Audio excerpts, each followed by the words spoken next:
हमें यहाँ एक होना है या नहीं होना है। ब्राह्मणों ने अगर हमारे साथ ये किया है, हम जात बरादरी नहीं कर रहे, भेदभाव नहीं कर रहे, लेकिन ये हर यादव जाति के महाराज हमारी जाति पर ये धब्बा है कि उन लोगों ने हमारी जाति पर उंगली उठाई, हमारी जाति पर उंगली उठाई। बताओ ऐसी कौन सी नारी होगी जो महाराज अपने मूत्र का छिड़काव किसी आदमी के ऊपर करेगी। और आज भी अगर तुम सो रहे हो, आज भी सो रहे हो, तो हम इस व्यासपीठ से बैठ के कह रहे हैं कि जो यादव आज भी सो रहा, वो यादव के नाम पर कलंक है। जो आज सो रहा है, ऐसे मर जाओगे, भेदभाव करते रहोगे, ये पार्टी बंदियां ये सब कुछ बनाते रहोगे, याद रखो जीवन में सिर्फ गिरने के अलावा, गिराने के अलावा कुछ मिलेगा नहीं, ना कुछ हासिल कर पाओगे। अगर आज हमने कुछ नहीं किया तो जिंदगी भर यादव ऐसे ही महाराज मरते रहेंगे, ऐसे ही गिरते रहेंगे, न कोई जाति रही है और न कोई धर्म रही है। अब आप लोग सोच लो कि आप लोगों को क्या करना है। अगर ऐसे जब भाई यादव यादव ही अलग हो रहा है, एक दूसरे पे यादव यादव ही कटो जाए रहो, तो फिर बाकी के तो मजा लिए।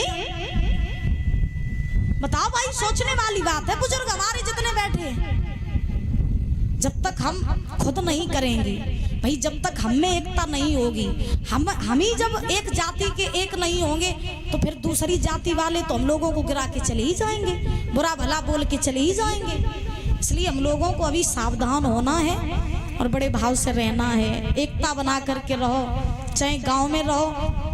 और ये मत सोचना कि हम ऐसे बोल रहे हैं गांव के लिए, क्योंकि आज सुबह से ही हम देख रहे हैं इस गांव में भी, जहाँ देखो वहाँ लोग एक दूसरे का बुरा सोच रहे हैं, जहाँ देखो बुराई कर रहे हैं। ऐसा नहीं करो, देखो इंसान हो, एकता से रहो और बड़े भाव हो तो और अच्छी बात है। एक परिवार, एक गांव, और ये तो फिर भगवान का नाम है भाई, इसमें भी भेदभाव करना तो फिर गलत बात है। हमें नहीं मालूम है कि भगवान ने हमें इस धरती पर क्यों भेजा, क्योंकि हम जब बोलते हैं तो अपने परिवार की भी नहीं सुनते हैं।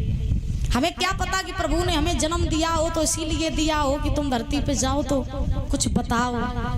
और हम जब व्यासपीठ पे बैठते हैं तो ना हम कोई रिश्ता देखते हैं, ना कोई नाता देखते हैं, क्योंकि हमें भगवान ने अगर बोलने के लिए कुछ दिया है तो हम वही बोलते हैं जो सत्य है। जिसको बुरा लगे लग जाए, लेकिन हाथ जोड़ के मेरी आपसे एक ही विनती है, अगर 7 दिन की दक्षिणा कुछ देना चाहते हो, एकता जरूर बनाओ।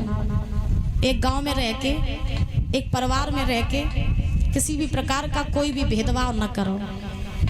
तो यही चाहेंगे। अगर और जहाँ तक भी मेरी आवाज पहुंच भी रही हो इस साउंड सर्विस के द्वारा, तो हो सके तो समझ जाना, ना तो फिर हम तो चिल्ला ही रहे हैं।